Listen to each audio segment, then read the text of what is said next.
Ada seorang laki-laki, kata Nabi, kalau nanti dia datang kemari minta doa sama dia karena doanya makbul. Sahabat heran, karena sahabat itu definisinya man laqiyan Nabi sallallahu alaihi wasallam wa amana bihi wa mata 'alal Islam. 3 definisi sahabat. Orang yang berjumpa dengan Nabi, beriman dengan Nabi, dan matinya dalam keadaan Islam, maka itu disebut dengan sahabat menurut ilmu hadis. Makanya ketika saya menjelaskan itu ke mahasiswa, Aisyah yang merupakan sahabat Nabi, komplain mahasiswa, mohon maaf Ustaz keliru, Aisyah itu bukan sahabat tapi istrinya. Kita bicara ilmu hadis. Makna sahabat, man laqiyan Nabi, berjumpa dengan Nabi, wa amana bihi, beriman dengan Nabi, wa mata 'alal Islam, mati dalam keadaan Islam. Abu Lahab ketemu dengan Nabi tapi tidak beriman dengan Nabi dan mati dalam keadaan kafir, maka tidak masuk golongan sahabat. Tapi ini ada seorang laki-laki hidup sezaman dengan Nabi dan Nabi mengenal dia, dan Nabi berpesan nanti kalau dia datang ke kota Madinah minta doa dari mulutnya karena doanya dikabulkan Allah Subhanahu wa taala. Sahabat heran, kami yang hidup bersama engkau, kami yang berperang bersama engkau, kami yang sholat di Masjid Nabawi bersama engkau, kenapa doa dia lebih makbul daripada kami? Malah kami meminta doa dari mulut dia. Tapi tidak boleh membantah dan melawan Nabi. Pokoknya nanti kalau dia datang kemari minta doa kepada dia. Setelah Nabi Muhammad SAW meninggal dunia, laki-laki itu pun sampai ke kota Madinah, berjumpa dengan sahabat. Sesuai dengan yang dijanjikan Nabi, mereka pun meminta doa kepada dia. Namanya Uwais Al-Qarni. Makanya Uwais Al-Qarni tidak ada masuk dalam buku biografi sahabat. Kalau mau mencari biografi sahabat Nabi, buka kitab namanya Al-Isabah fi Tamyizis Sahabah, atau baca juga Usudul Ghabah fi Ma'rifatis Sahabah, atau baca juga Al-Isti'ab fi Ma'rifatil Ashab. Itu memang buku biografi isinya sahabat Nabi semua. Sahabat Nabi klasifikasi. Yang pertama, Al-Ashra Al-Mubasysyaruna bil Jannah, 10 sahabat yang dijamin masuk surga. Level kedua, sahabat Nabi yang ikut perang Badar. Berikutnya, sahabat Nabi yang masuk Islam sebelum hijrah. Berikutnya, barulah ujung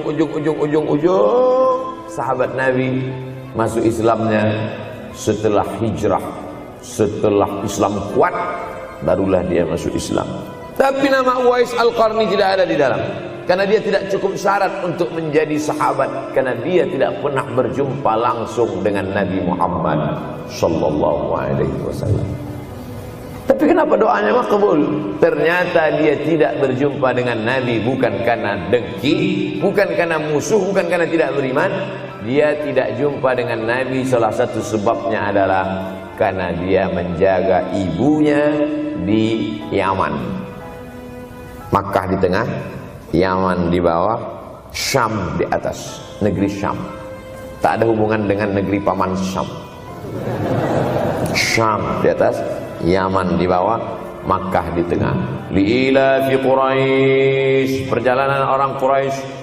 Ila fihim rihlatash shita'i was-shaib, perjalanan syita musim dingin, shaif musim panas. Musim dingin mereka ke Yaman, musim panas mereka pergi ke negeri Syam.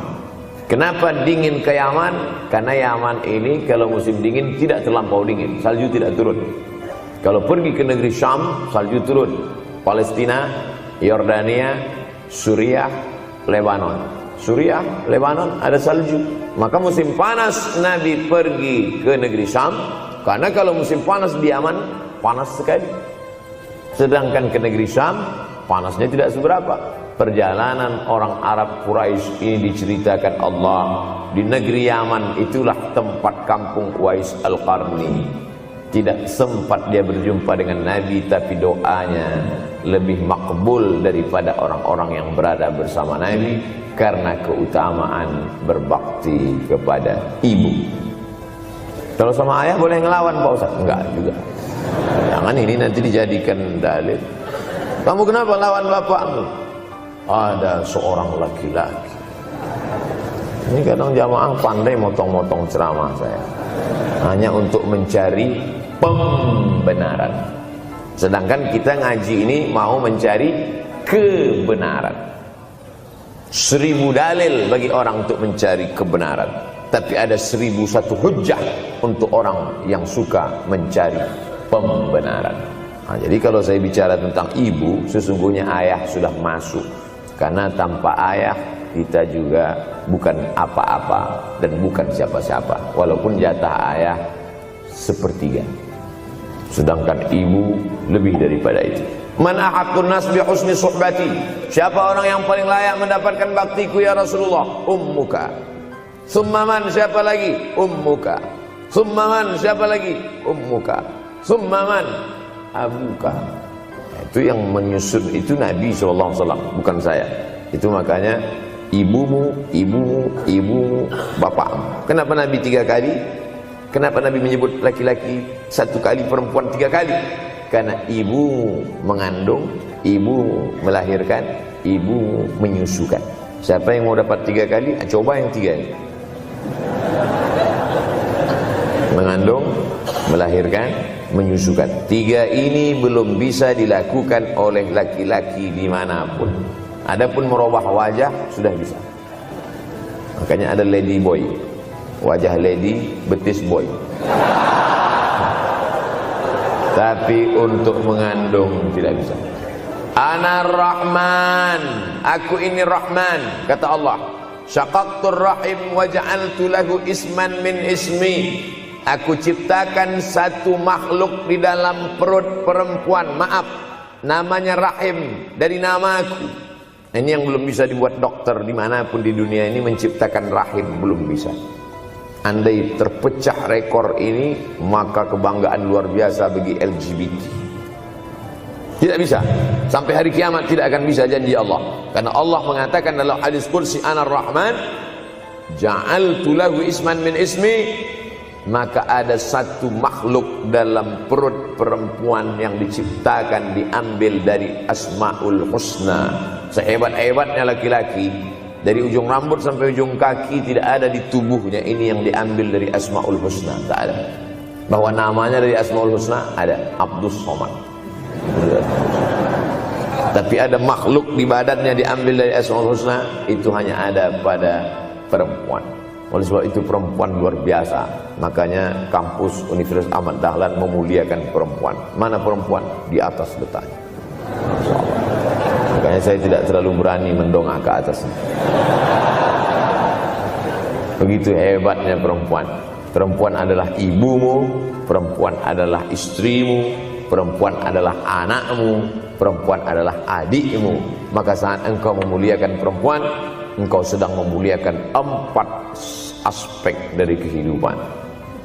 Ketika Nabi Muhammad SAW diutus Allah ke atas muka bumi ini, salah satunya adalah mengajarkan manusia bagaimana menempatkan pada posisinya.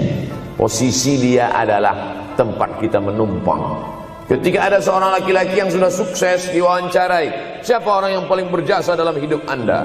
Dulu waktu saya merantau ke Yogyakarta, belum ada apa-apa, saya sempat numpang di rumah dia selama 4 bulan, kata seorang artis dalam sebuah wawancara. Begitu bangganya dia berkata, itulah orang paling berjasa kepada saya karena saya sempat numpang di rumahnya 4 bulan. Tapi ada yang dia lupa, bukan rumahnya yang kau tumpang, bukan ruang tamunya yang kau diami, sempat numpang di perutnya 9 bulan 10 hari. Tak pernah kau sebut.